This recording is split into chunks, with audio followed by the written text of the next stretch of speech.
চট্টগ্রাম দেশের দ্বিতীয় বৃহত্তম নগরী, যেখানে উন্নয়নের প্রতিশ্রুতি বারবার শোনা যায়, কিন্তু বাস্তবতা বলছে ভিন্ন কথা। নগর পরিকল্পনায় অব্যবস্থা, অপরিকল্পিত ড্রেনেজ ও ময়লা ব্যবস্থাপনার চূড়ান্ত ব্যর্থতায় এখন নগরবাসী দুর্ভোগের প্রধান কারণ। মুরাদপুর এলাকার চিত্র আরও উদ্বেগজনক। অপরিকল্পিত ড্রেনেজ ব্যবস্থা ও দীর্ঘদিনের জমে থাকা ময়লা মিশে তৈরি হয়েছে এক একটি মরণ ফাঁদ। স্থানীয় বাসিন্দারা জানান, বৃষ্টি থেমে গেলেও দুর্ভোগ যেন থামে না। ময়লা স্তূপে পথ চলায় এখন জীবন ঝুঁকির বিষয়। বর্ষা এলেই শিশু সাহারিসের মতো অনাকাঙ্ক্ষিত মৃত্যু ঘটেই চলে। এভাবে ময়লা জমতে জমতে চট্টগ্রামের প্রতিটি নালাখাল পরিণত হয়ে যায় মৃত্যু ফাঁদে। বর্ষা আসার আগে চট্টগ্রামের জলাবদ্ধতা নিয়ে শোনা যায় নানা আলোচনা সমালোচনা। এ বিষয়ে কার্যক্রম কতটা ফলপ্রসূ সেটি এখন দেখার বিষয়। জনগণ বুঝে না, ময়লাটা ইচ্ছে মতন বেড়ে এখানে খালো মধ্যে। এখানে জোরালো সক্রিয়ভাবে খনিকা না থাকাতে এখানে মানুষের খার কথা কে শুনে।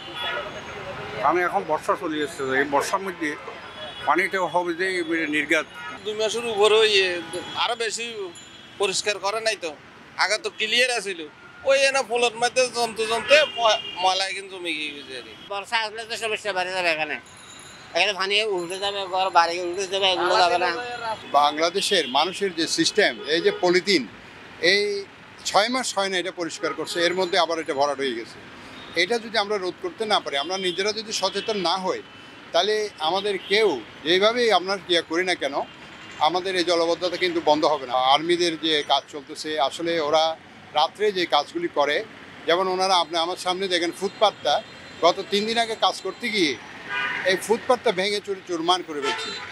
এই যে তাদের এই অবহেলা, এটা একটু দৃষ্টিপাত করলে ভালো হয়। কারণ সামনে যে বৃষ্টি আসবে, নালা নর্দমাগুলি কিন্তু ওদের কাজ করার জন্য যে এক্সকেভেটরগুলি আনছে, ওই এক্সকেভেটরের কারণে এগুলি বন্ধ হয়ে গেছে। প্রশ্ন উঠেছে, এই কি আমাদের চট্টগ্রাম? সময় কি এখনো আসেনি? উন্নয়নকে কেবল ইট সিমেন্ট না দেখে একটি নিরাপদ, বাসযোগ্য ও মানবিক নগর তৈরির উদ্যোগ নেয়ার? অব্যবস্থাপনা, অসচেতনতাই চট্টগ্রামবাসীর মৃত্যুর কারণ হয়ে দাঁড়িয়েছে। বর্ষা এখন চট্টগ্রামবাসীর কাছে স্বস্তির বার্তা নয়। বর্ষা মানে অসহায়তা, দুর্ভোগ আর এক অজানা লড়াই। Momi Bhattacharya, citizen news, Chittagong.